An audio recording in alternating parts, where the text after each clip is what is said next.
What's new, Ann? Well, Tom, just like last year, there's snow on the ground. We're getting ready for a big storm to come through, so it must be time for Ann's Clocks version 2.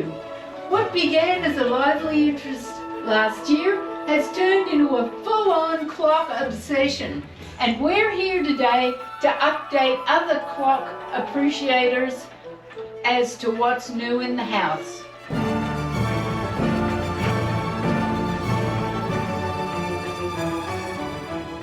And what clock do we have here, Ann? You're looking at an 1845 Terry and Andrews steeple clock.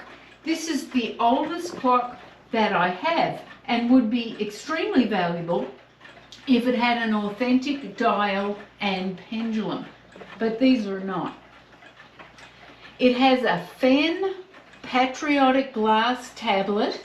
It has an intact Terry and Andrews label, which might be from the Civil War, although the clock seems to be earlier. It has this dark blue label, which is oftentimes indicative of a Civil War manufacture.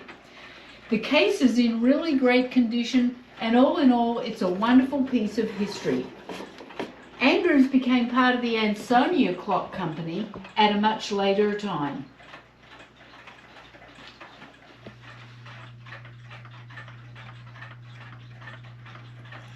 And what's this little clock, Ann? Well, moving right along in time, this is an 1863 cottage time and strike clock made by the Atkins Clock Company. Inside of this one, there's also a very dark blue label, and along with the fact that this clock is made out of really poor brass quality, there's no doubt that this one was manufactured at the height of the Civil War. All the brass was going to the war effort. Interesting Civil War history, the alarms from these clocks were sometimes scavenged out of the clock and used by the Union cavalry to guard camps. They'd be strung into a tripwire type of configuration. And if you've heard one of these alarms, you know how effective that would be. It features in the 1866 Irenus Atkins catalogue just after the Civil War ended, and again in an 1870s catalogue.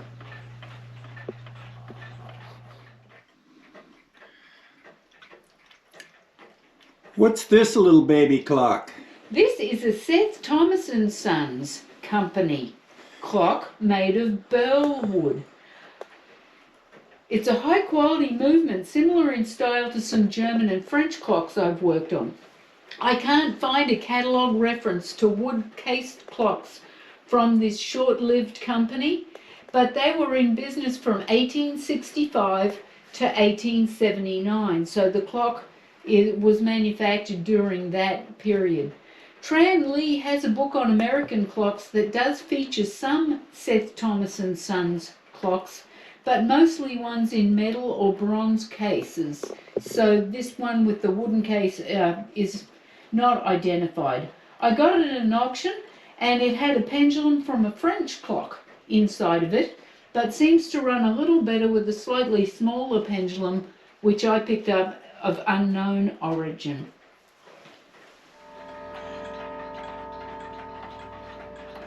What is this beautiful clock, Ann? This is a beautiful clock, Tom. It's one of my favorite in my entire collection.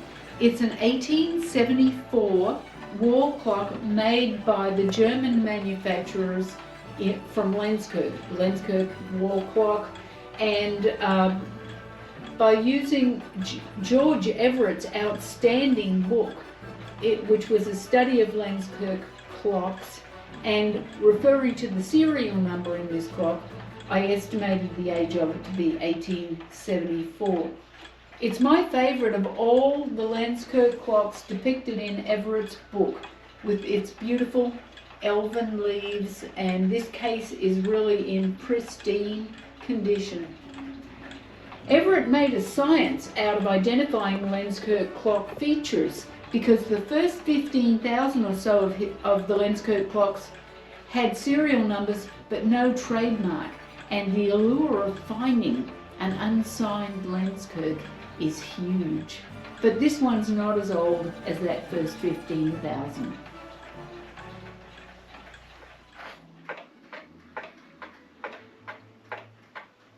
And what's this big pendulum clock, Ann? This is the Argus model, manufactured by George B. Owen and Company in 1878. It was made in Winsted, Connecticut, and features an ornate and very long pendulum known as the one-jar type. There are some with even more of those cylinders. There's a two-jar as well. The Owen catalogue from 1878 shows this clock, and it was sold by Gilbert later on as well. You see it in one of his 1885 catalogues. Owen often made these beautiful etched glass doors, which you can see in this clock. It's an original and a feature of many of his clocks. He worked for the Gilbert Clock Company from 1866 to 1913 as a general manager, and had ventures of his own over these same years.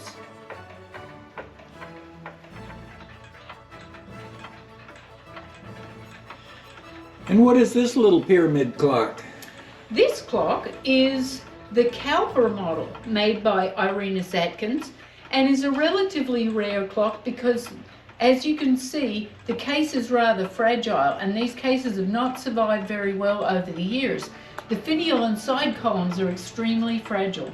I found this one in great shape in a curiosity shop in Camden, Maine, and was able to research the movement type that should be found in the clock and fit it out with all the appropriate parts. Only the strike hammer is not as it would have been on the original clock. It's in a slightly different position.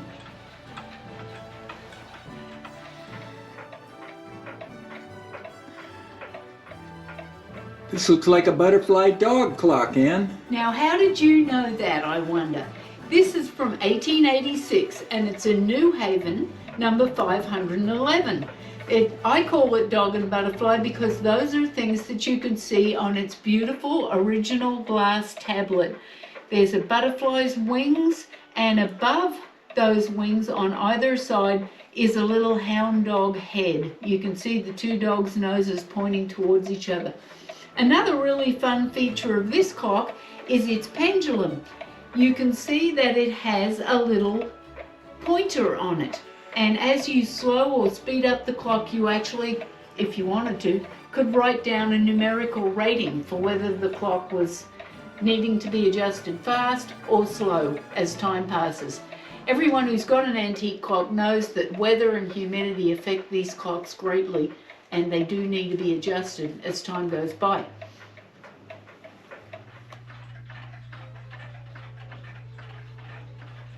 This clock looks kind of heavy, Ann. Now, this is an extremely heavy clock and relatively rare, maybe because nobody wanted to lift it. It's an 1888 Florenz Krober, and the model is a Pavonia. It's the Pavonia iron clock.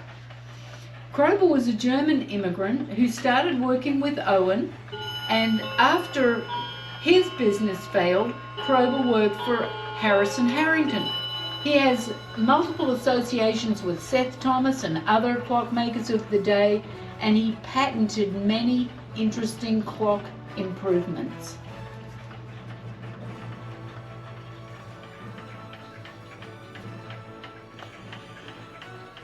This one's got angels, Ann. It does. This is an 1888 clock as well, also by Florenz Krober. It's his cabinet number 60 clock case, but it's been fitted out with his musical clock movement. This gorgeous walnut clock chimes every hour, sounding like a music box. So no numerical strike, just some beautiful music. It was very noisy when I first got it. I think it was because there was excess tension on the chime drive, but now it's playing beautiful. The music of its little angels.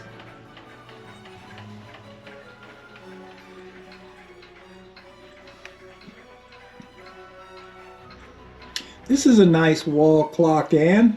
It surely is. It's an 1899, I think, German clock, which I now know is a Kienzl manufactured clock. It has stamps on the brass plate with a patent dating to 1899 and a trademark that wasn't seen after 1901. My trademark does not include the word Kienzl on the winged logo, and that word was added in 1901. It's not too easy to see because I know that clock is so big it's hard to fit in the camera there, but the glass in the case is wavy and bubbly, which is a lovely indicator of its age. This was my second experience with a rack and snail mechanism and barrel springs, but the whole clock gave me no problems at all in reassembly. We got it for a good price because it wouldn't run, but the reason it didn't want to run was there was 100 years of oil and grease holding it back, and now it's one of the most accurate clocks that we have in the house. Do you have to replace the little buttons right here? Well, yes, there are a couple things missing. A little bit of the ornate woodwork is missing on this clock. It's quite a search to find these replacement parts, and so we're looking for a matched pair of little rosettes to go on the front of the case and see if we can't get it looking just as it would have back in 1899.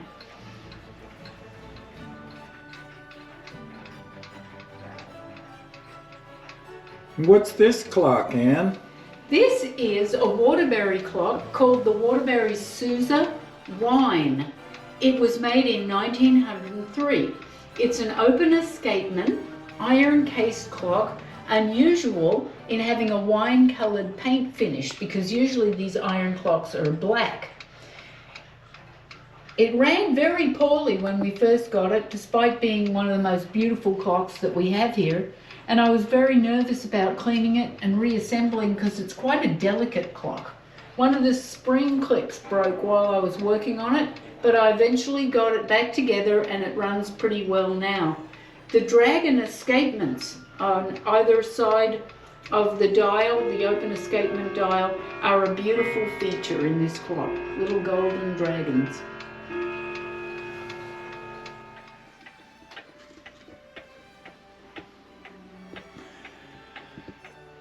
And what's this round clock, Ann? Well, this lovely wall clock is a 1911 Ingraham Ionic.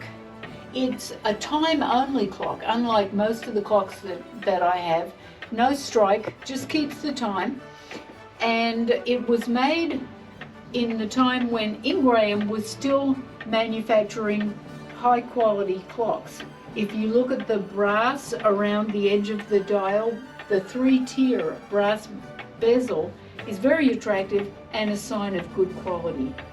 Woodwork restoration was fantastic on this clock. I'd just like to get the original pendulum, which has concentric circles on it, like much of the other ornamentation on this clock.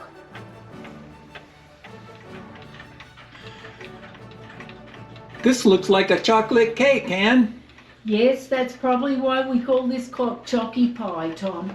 It's a Junghans clock, beautiful German clock, probably from the 1920s, although I don't have much information about it, and I don't believe that Junghans gave his clocks model names. It didn't want to run, but a good cleaning got it going efficiently, and it hasn't given any trouble since then. Has a beautiful sounding gong. And next to it is another clock which is truly beautiful. This is an American clock, and I'm not certain of the age of this one.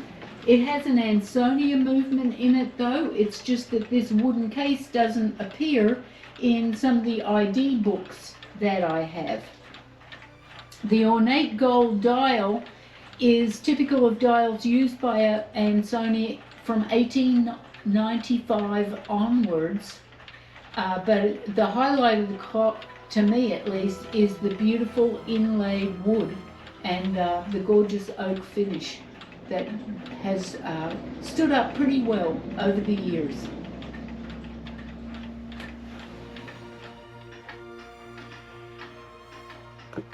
And what's this guitar clock, Ann? Well, it's actually a banjo, Tom, although there's not a whole lot of difference between them. But this is called a banjo clock because of its shape, resembling a banjo. Banjo clocks were invented by Simon Willard in 1802, but this one's nowhere near that old.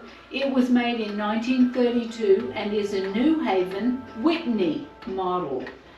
To quote Tran Lee's identification book for New Haven clocks, a really handsome clock in a mahogany finished case. And then he goes on to give dimensions. This clock is 30.5 inches high, but some banjos are as big as 48 inches. They're really impressive sometimes. The glass in this pendulum rod section of the clock might have been replaced because the original ornamentation was missing, but the Art Deco numbers on the dial definitely accurately identified the banjo clock in the catalogue.